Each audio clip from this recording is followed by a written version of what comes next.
एक ऐसा mysterious phone जो कि फ्यूचर में होने वाले किसी भी इवेंट को पहले से प्रिडिक्ट कर लेता है। कहानी की शुरुआत एक औरत से होती है जो कि अभी एक सबवे स्टेशन में है और वो एक फोन में लगातार देखी जा रही है और इसके अलावा जो इंस्ट्रक्शंस उसे फोन से मिलते हैं वो वही करती है और इसी कारण वो ये ट्रेन भी छोड़ देती है जहाँ फोन में उसे मैसेज आता है कि वो सबवे टनल में चली जाए और फिर वो अंधेरे टनल में चली जाती है जहाँ एक ट्रेन उसकी ओर आ रही थी और वो बचने के लिए दूसरी लेन बदलती है, मगर तभी वो दूसरी ट्रेन के नीचे आ जाती है और मारी जाती है।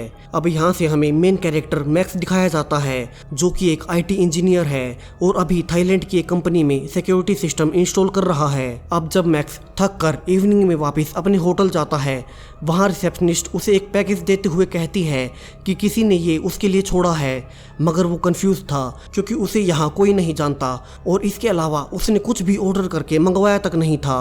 अब मैक्स इस पैकेज को अपने रूम में जाकर खोलता है तो पाता है कि इसमें बहुत ही लेटेस्ट टेक्नोलॉजी से बना एक फोन है जिस पर GZT की ब्रांडिंग है और ऐसी भी कोई मोबाइल कंपनी मार्केट में नहीं है। अब कुछ टाइम बाद उसी नए फोन पर एक मैसेज आता है कि उसे यहाँ थाईलैंड के इसी होटल में एक और रात रुक जाना चाहिए क्योंकि कल ही यहाँ स्पेशल डिस्काउंट लोगों को दिया जाएगा। मैक्स को यह आइडिया सही लगता है क्योंकि वो एक दिन थाईलैंड रुककर घूमना चाहता था, तो वो एक और दिन के लिए रूम बुक कर लेता है और नेक्स्ट सुबह की फ्लाइट को भी कैंसिल कर देता है। अब अगले दिन जब मैक्स इस एक्स्ट्रा दिन की हॉलीडे को थाईलैंड में एंजॉय कर रहा था, वहाँ उसे न्यूज से पता चलता है कि जिस फ्लाइट में वो आज जाने वाला था वो क्रैश हो चुका है और उसमें बैठे हुए सारे ही पैसेंजर्स मारे गए हैं। मैक्स खुद को काफी लकी मानता है कि वो मरने से बच गया। अब कुछ देर बाद उसी के फोन पर फिर से एक मैसेज आता है कि उसे अगर काफी सारे पैसे कमाने हैं तो उसे एक स्पेशल स्टॉक खरीद लेना चाहिए, मगर मैक्स इसे इग्नोर कर देता है। वो वापस से अपने रूम में आता है जहां अब वो पाता है कि जिस स्टॉक को खरीदने के लिए उसे मैसेज आया था उसके प्राइसेस 300% तक बढ़ गए हैं और ये देख मैक्स को शौक लगता है क्योंकि पहले इसी नए फोन की वजह से उसकी जान बच गई थी और अब इसकी स्टॉक वाली बात भी सच निकली, यानी कि ये नया फोन पहले से ही फ्यूचर को प्रिडिक्ट कर लेता है। अब मैक्स को भरोसा हो चला था कि ये फोन उसके लिए वरदान जैसा है और उसमें मैसेज आता है कि उसे प्राग चले जाना चाहिए और अब मैक्स उसी की बात मानकर प्राग चला जाता है जहां बाहर निकलते ही उसे एक रशियन टैक्सी ड्राइवर यूरी मिलता है जो कि उसे काफी सस्ते में उसके होटल ले जाने को तैयार था। अब यहाँ जाते टाइम कार में उसे मैक्स का नया फोन दिखाई देता है और वो सरप्राइज होता है कि इसकी टेक्नोलॉजी कितनी नई है जिसके बारे में आज तक उसने सुना ही नहीं। यहाँ यूरी मैक्स को अपना कार्ड देता है और बताता है कि वो एक टैक्सी ड्राइवर के साथ एक टेलीकम्युनिकेस्ट भी है जो कि नई नई टेक्नोलॉजी को काफी अच्छे से मॉडिफाई कर सकता है। अब मैक्स अपने नए 5 स्टार होटल तक पहुंच चुका था जिस तक इस नए फोन ने उसे आने के लिए कहा था।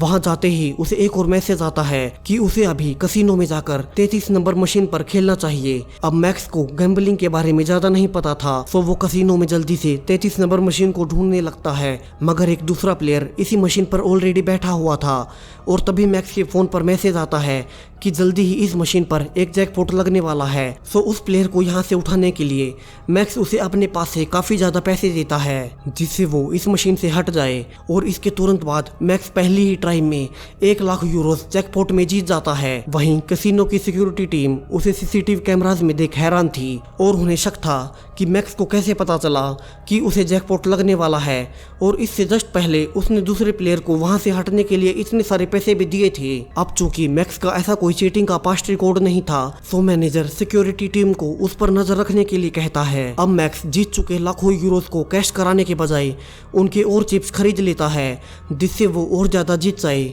अब टेबल पर बैठते ही मैक्स अपने सारे चिप्स को एक ही बार में लगा देता है और फिर से जीत जाता है। अब तो मैनेजर को उस पर पूरा शक हो जाता है क्योंकि हर बार वो अपने फोन में देखकर खेल रहा था। अब उसे वहां से बाहर जाने से पहले बताया जाता है कि अगले बार से वो अपने फोन को अंदर नहीं ला पाएगा।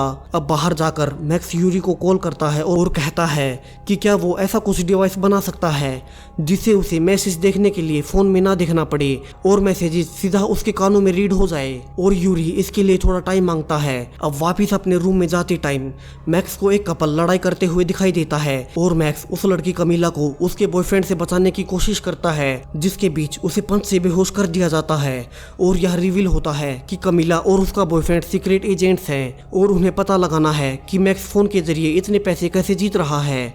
वो जल्दी से मैक्स के नए फोन का सिम कार्ड स्कैन कर लेती है। अब कुछ देर बाद मैक्स को होश आता है जहाँ कमीला एक्टिंग करती है कि वो मैक्स की शुक्रगुजार है जो उसने उसका साथ दिया। वहीं दूसरी ओर कमिला ने मैक्स के सिम कार्ड का सारा डेटा मैनेजर को भेज दिया था, जो कि अब उसके पास आने वाले मैसेजेस का सोर्स पता करने लगता है। मगर अब भी वे उसे ट्रैक नहीं कर पाते कि मैक्स को मैसेजेस कहां से आ रहे हैं।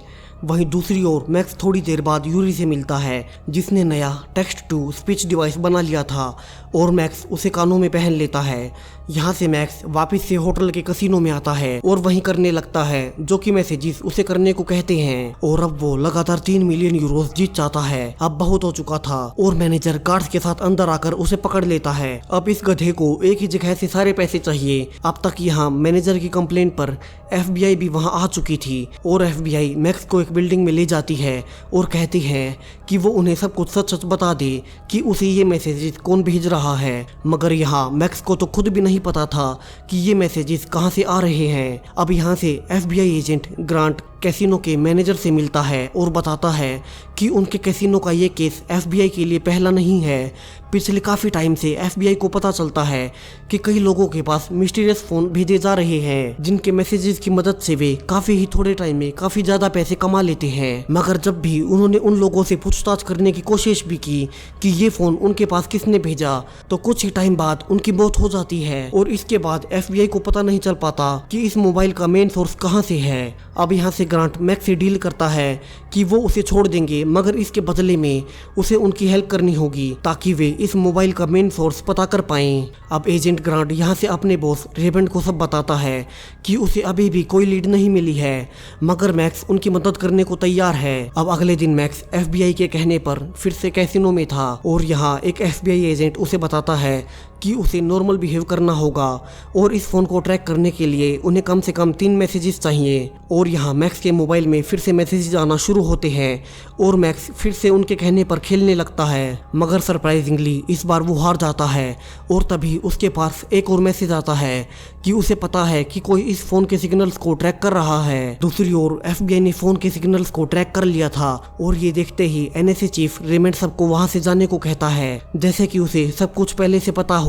और FBI एजेंट ग्रांट को बताता है कि इन मैसेजेस का मेन सोर्स एशलोन है। एशलोन एक सुपर कंप्यूटर है जो कि आर्टिफिशियल इंटेलिजेंस से चलता है और जिसे कि NSA ने ही सिक्योरिटी के लिए बनाया था। और अब रेमंड को लगता है कि जरूर किसी ने इसे हैक किया है। यहाँ से वो सबको उस हैकर को ढूंढने के लिए कहता है। अब यहाँ से रेमंड एक दूसरे एजेंट को हायर करता है जो कि मैक्स की ही तरह दिखता है और उसे मैक्स का फ़ोन दे दिया जाता है। अब यहाँ फेक मैक्स को मैसेज आता है कि वो जल्दी से रोड पर आगे बढ़े और जैसे ही वो आगे बढ़ता है गाड़ियां उसे टक्कर मार देती हैं, जिससे वो वहीं मर जाता है। वहीं अब रियल मैक्स कमिला के साथ था, जहां उसे अब तक नहीं पता था कि वो होटल की सिक्योरिटी की टीम से सीक्रेट एजेंट है। यहाँ कमिला को छत पर एक स्नाइपर दिखता है और वो समझ जाती है कि वो मैक्स को मारना चाहते हैं।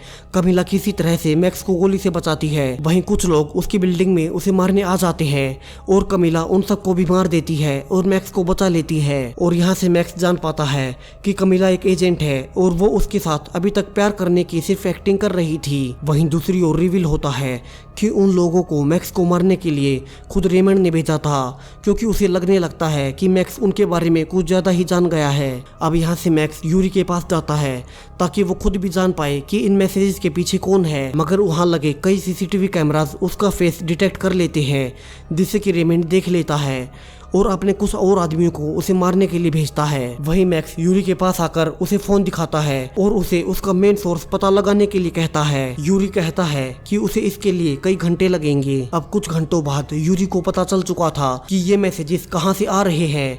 वो मैक्स को बताता है कि ये सारे ही मैसेजेस एशलोन, जो कि एक AI सुपर कंप्यूटर है और वो खुद से सोच सकता है, उसे भेज रहा है।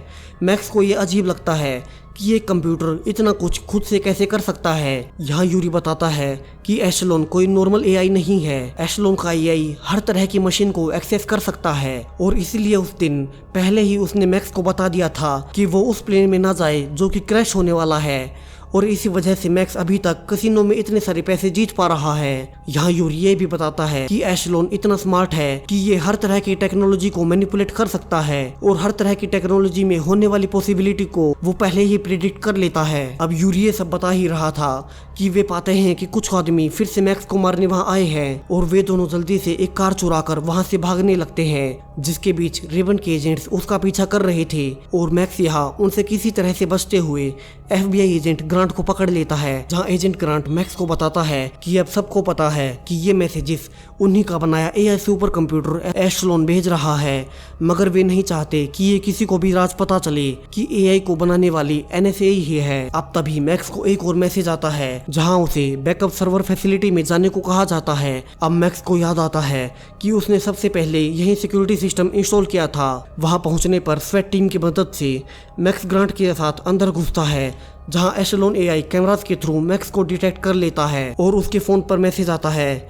कि वो एशलोन को इन कंप्यूटर से ऑथोराइज कर दे, जिससे कि ये AI खुद को अपग्रेड कर लेगी और जिसके बाद वो पूरी ही दुनिया के डेटा को एक्सेस कर पाएगी। अब यहाँ कंप्यूटर्स में देखने पर मैक्स पाता है कि ये AI खुद को NSA सर्वर से निकाल कर खुद से ही अपग्रेड कर रहा है। मैक्स इसे बंद करने की भी कोशिश करता है, मगर वो फेल रहता है और अब तक एशलोन हर किसी के डेटा को एक्सेस करने लगा था।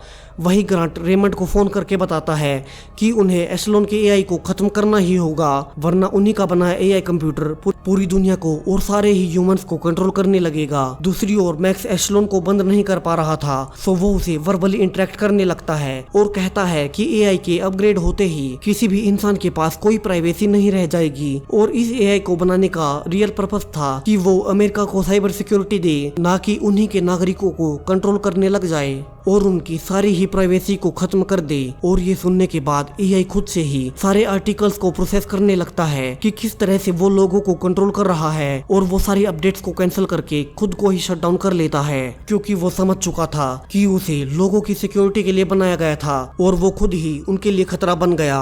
अब यहाँ से मैक्स को FBI अरेस्ट कर लेती है, मगर उसे कुछ ही टाइम बाद छोड़ दिया जाता है ताकि आम पब्लिक को ये बात ना पता चले कि NSA का एक AI सुपर कंप्यूटर उनके लिए इतना बड़ा खतरा बन गया था। और लास्ट में ये भी रिवील होता है कि यूरी कोई टैक्सी ड्राइवर नहीं था और ना ही कोई टेक स्पेशलिस्ट था। वो रशियन सिक्योरिटी सर्विस में कैप्टन है और उसे मिशन दिया गया था कि उसे अमेरिकन AI एशलोन को बंद करवाना है। सो ऐसे ही लेटेस्ट साई-फाई मूवीज के लिए चैनल को सब्सक्राइब करें। Thank you.